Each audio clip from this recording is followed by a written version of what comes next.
Amelie used to be the woman everyone admired. She was beautiful, kind, and carried herself with quiet grace. Wherever Kofi went, she was by his side, the perfect wife of a man who built an empire. But as Kofi grew richer and more powerful, he stopped seeing her. At parties, he acted like she wasn't even there. Sometimes, he'd walk in with his young assistant, pretending it was business. The whispers started soon after. People said Amelie had lost her charm, that she wasn't the woman she used to be. They pitied her, some even laughed behind her back. But none of them knew the truth. Amelie heard every word, every rumor, every insult. She smiled politely, but inside, she was burning. She spent her quiet nights planning, watching, and waiting for the right moment. She was done being invisible. She was done being the silent wife behind the man. Deep down, she knew her story wasn't over, it was just beginning. And when the time came, the same people who looked down on her would soon see the woman they had underestimated rise again, stronger, wiser, and ready to take back everything she had lost.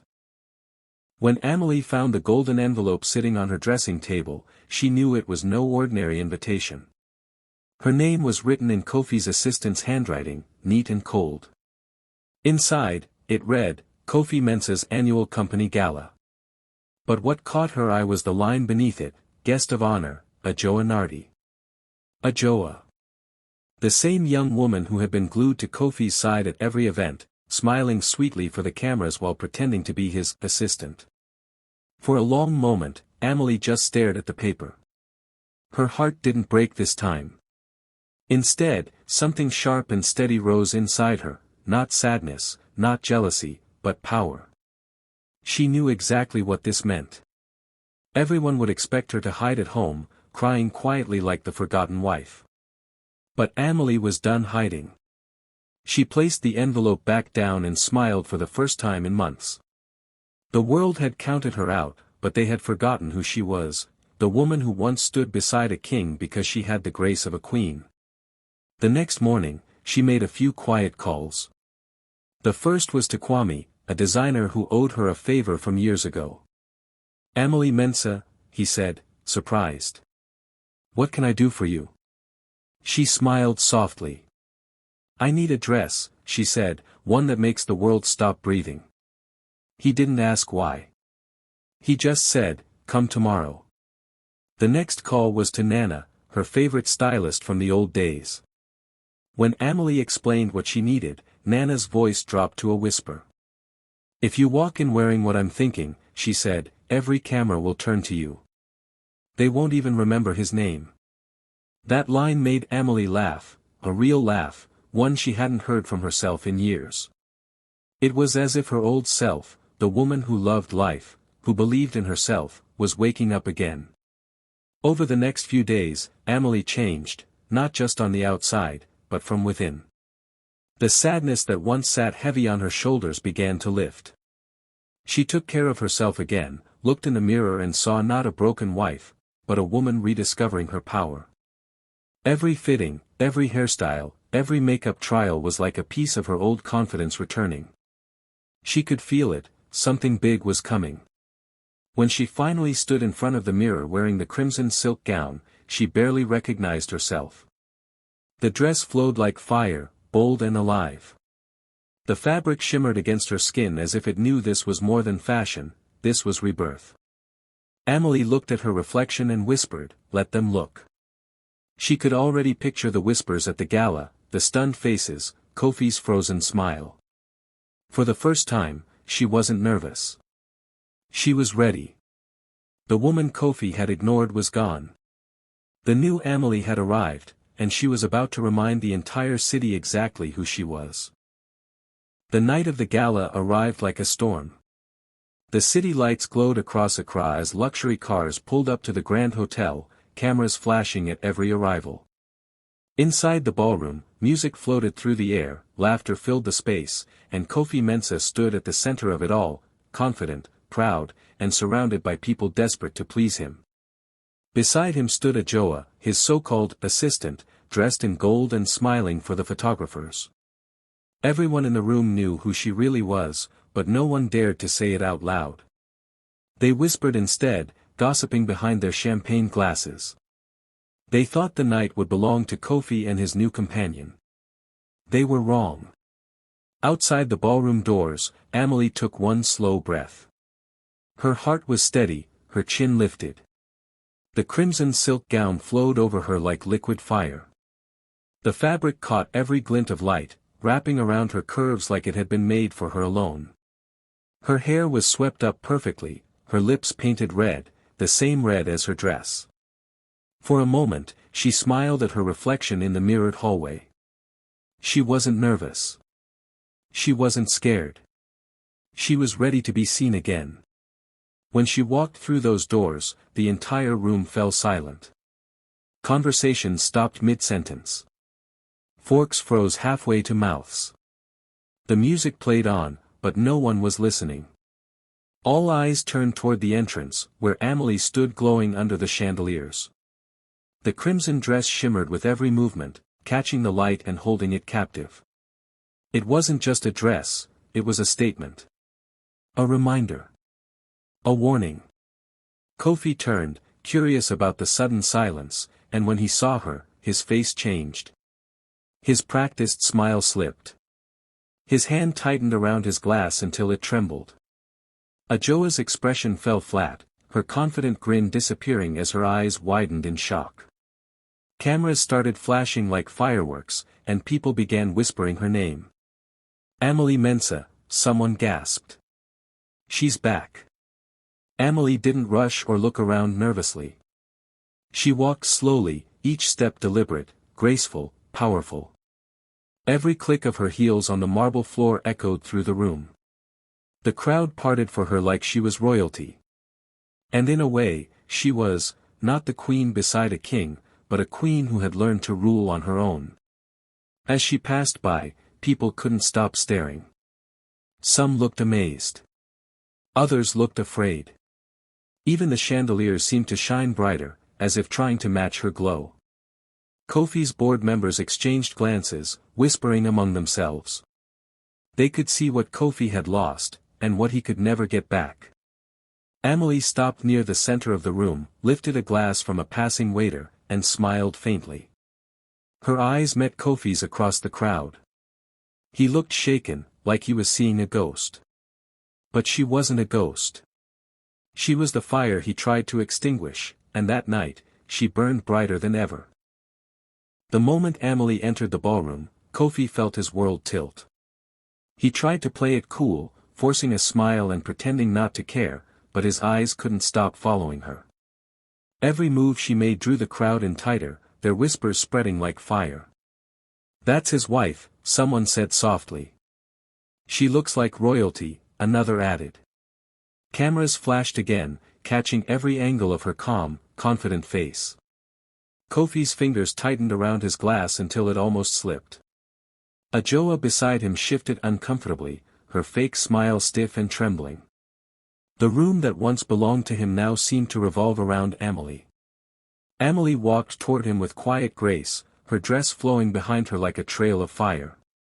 Every eye followed her, every whisper growing louder. Kofi straightened his suit, trying to look unaffected, but his jaw was tight and his neck flushed with anger. When she finally stopped in front of him, the space between them felt electric. You shouldn't be here, he muttered under his breath, his voice low but shaking. Amelie tilted her head slightly, her lips curling into the faintest smile. Her eyes held no fear, only power.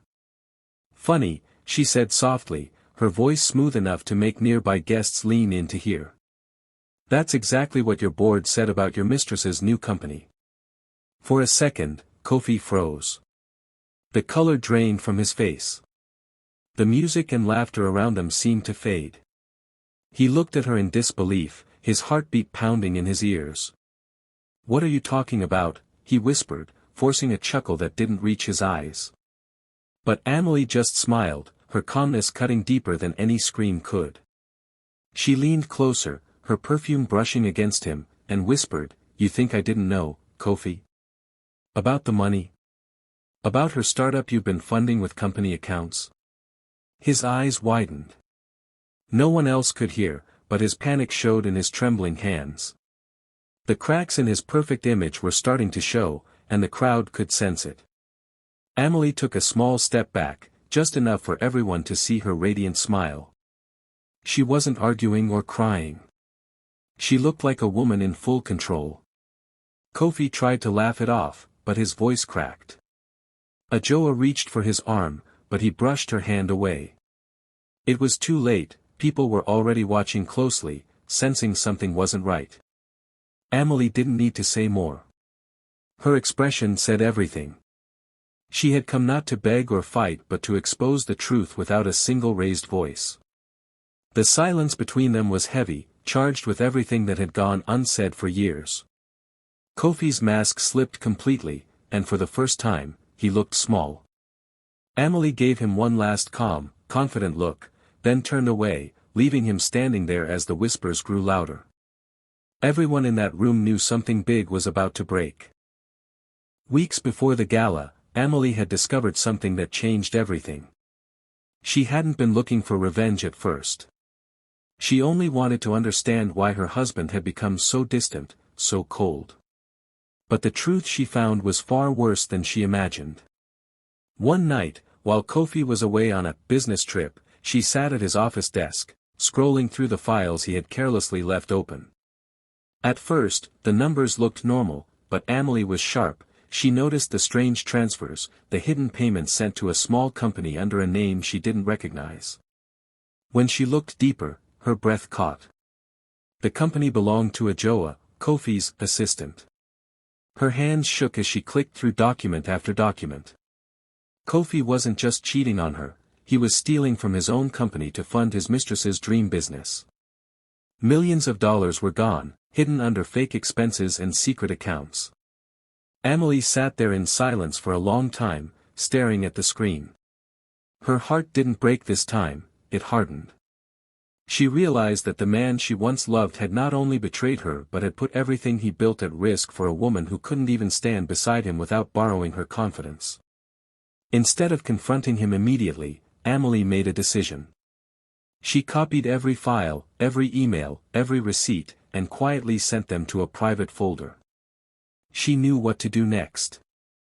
With calm precision, she contacted a trusted lawyer and a few of Kofi's oldest business partners. She didn't reveal herself at first. The documents spoke for themselves, clear proof that Kofi Mensah had been stealing from his own empire. By the time they realized who had sent them, Amelie's silence said everything. She didn't want his company, his money, or his pity. She wanted justice. In the weeks that followed, she kept her secret close. She smiled through every social event, pretended everything was fine, and waited for the perfect moment. The golden invitation to the gala arrived like fate, the night Kofi planned to flaunt his mistress before the world would be the same night he lost everything. So when Amelie walked into that ballroom, she wasn't there for revenge born of anger. She was there to witness the truth she had set in motion. She had already done her part, now, it was time to watch the storm unfold. As she stood across from Kofi that night, his phone began to buzz over and over. His smile faded. He stepped aside to check it, and his face drained of color. Messages from his board, missed calls from investors, urgent emails, all demanding answers. His betrayal had reached every corner of his empire. He looked up, panic in his eyes, and saw Amelie watching him calmly from across the room. She didn't need to say a word. He knew she had done it. And for the first time, the powerful Kofi Mensah looked powerless, trapped in the ruins of his own lies. The tension in the ballroom had grown so thick you could almost feel it in the air. Kofi's phone kept buzzing non-stop. Every few seconds, he looked down, his face growing paler.